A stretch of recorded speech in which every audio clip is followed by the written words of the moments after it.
Now at 6, we continue to follow breaking news out of Juneau, where the governor confirmed he will propose a sales tax for Alaskans. But there are some details that have caught the attention of many tonight. Our political reporter Will Courtney live at the Capitol with the newest details. Will?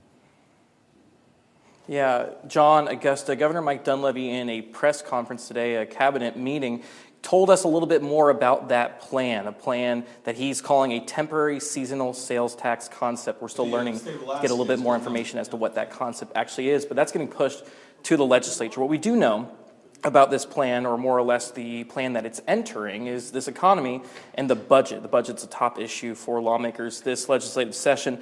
Dunleavy's budget proposal has a $1.5 billion deficit. Now, this bill is one way that deficit could get closed, but another way that we've been hearing from lawmakers is to cut part of the PFD down, the permanent fund. First one is the talk of the town right now is that sales tax is going to be proposed tomorrow. Are you able to put those rumors to rest? There will be a temporary seasonal sales tax concept put forth for discussion with the legislature. And how optimistic are you that's going to get passed through the legislature? That's a tough one, right? It's a tough one. I don't have the answer to that until we start having the discussions.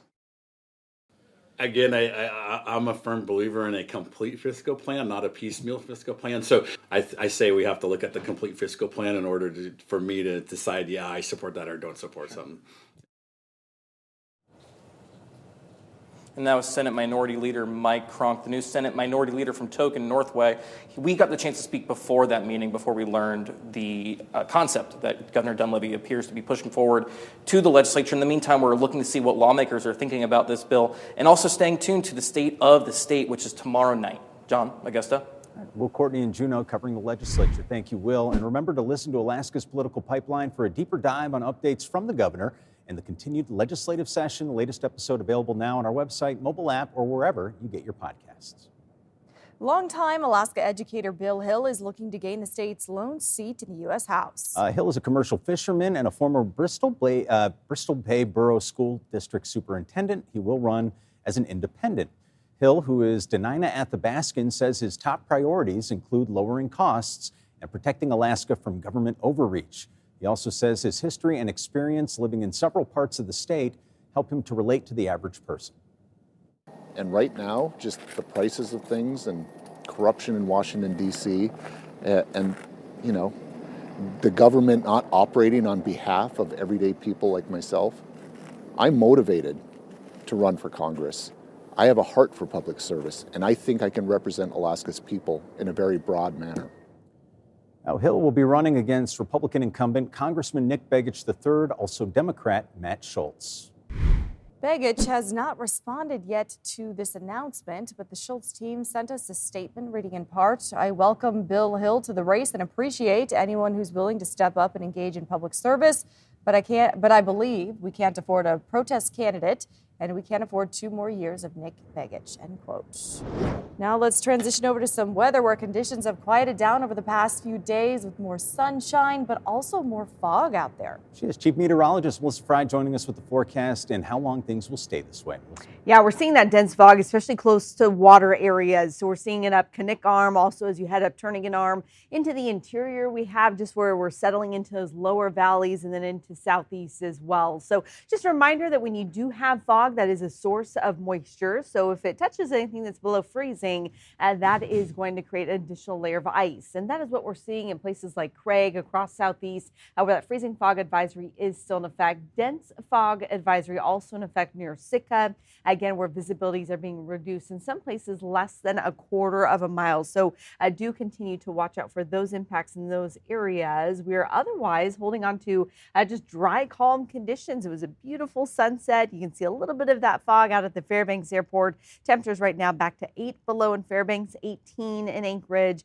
and 21 in both Palmer and in Juneau. So again, we have those impacts due to fog and stagnant air, also bringing in poor air quality into the Fairbanks area, but otherwise storm-free conditions, and that is going to be the case as we head through the rest of this week. That means temperatures pretty close to normal for this time of year. We are still seeing some high wind as you head out to the far western Aleutians. You can see gusts there to 61 miles per hour in Shemya. But overnight tonight, we hold on to dry weather from the central Aleutians further east. And again, temperatures not too bad, dropping to 17 tonight in Anchorage, 19 in Juneau.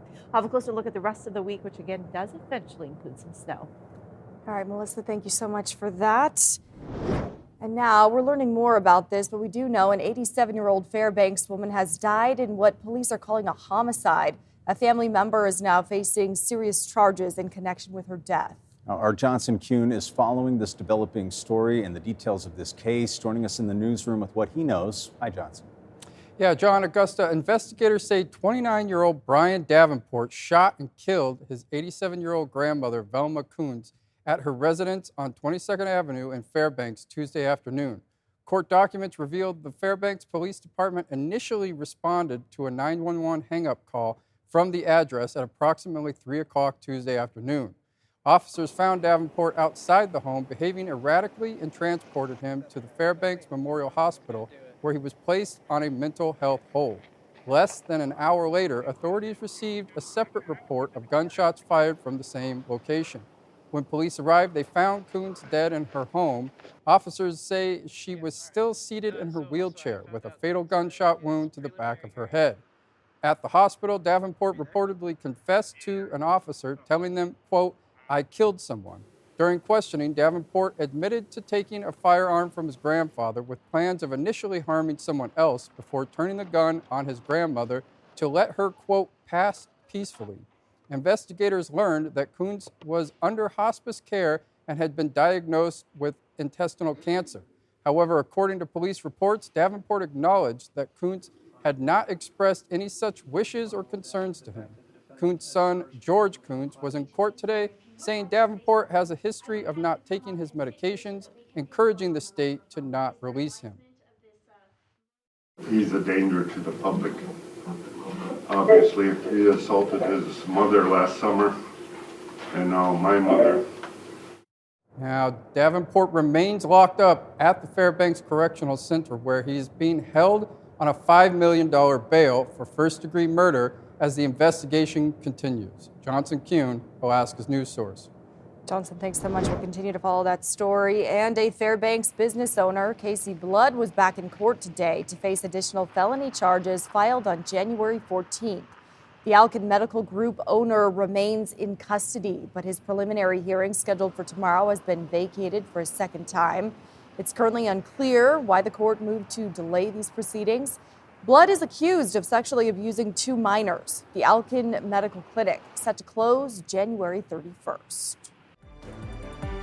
So for more than a decade, Alyeska Resort has welcomed those who have served to check out the slopes during winter months for free. Our Georgina Fernandez showcases what service members can expect to experience next month during Military Monday. From clicking in to the crunch of the snow beneath you. Just the joys that all there is to do here. Sounds that make these mountains come to life. I think this is a great way of telling what Alaska is about. For over a decade, Alyeska Resort sharing that experience for free for those who served during its Military Monday tradition, where on the first of each month, from January to April, current and former service members alongside their families get to shred these slopes for free.